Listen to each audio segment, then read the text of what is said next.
Trine 5: A Clockwork Conspiracy is the latest in the long-running co-op puzzle platforming series from Frozenbyte.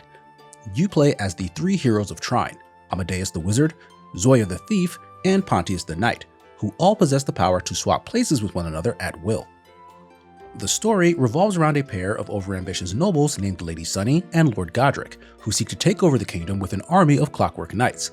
They put into motion a plan to steal the magic of those who would fight back and simultaneously frame the heroes of Trine for a number of devastating attacks on the kingdom. The story is told with both a fairy tale-like narrator and fully animated cutscenes, both of which are well presented and well voiced. The plot is pretty simple and features an abundance of cutely designed characters, but doesn't rise above anything more than a general reason to throw gameplay at you. On that front, Trine has found a superb balance of puzzle and platforming design that has a gracious difficulty curve. Each hero has distinct main and passive abilities that are expanded upon over time. For example, Zoya can grapple to hooks with rope, but can later teleport instantly to those points.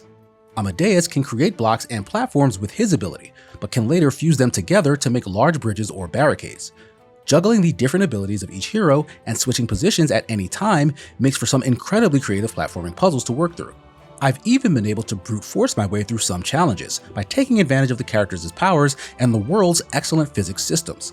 Each of the three also gets solo levels, where the breadth of their individual skills are given a spotlight.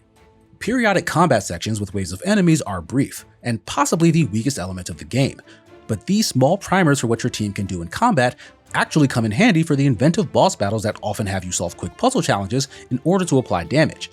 Many of these encounters will switch up their challenges for each stage of the fight, keeping the entire battle engaging. There is a skill tree system tied to improving your combat prowess, but it can be mostly ignored without suffering much headache. I did end up seeking out a lot of the optional stage collectibles that the skill tree uses as currency purely for the joy of the hunt. The intricately designed platforming sections extend far back into the scenery, showcasing stunning environments and beautiful fantasy-inspired vistas. Trine is drop-dead gorgeous in some places, and its whimsical music sets a pleasant ambiance. The Trine series has been a puzzle platforming staple for well over a decade, with some past shaky entries and a reputation for short campaigns.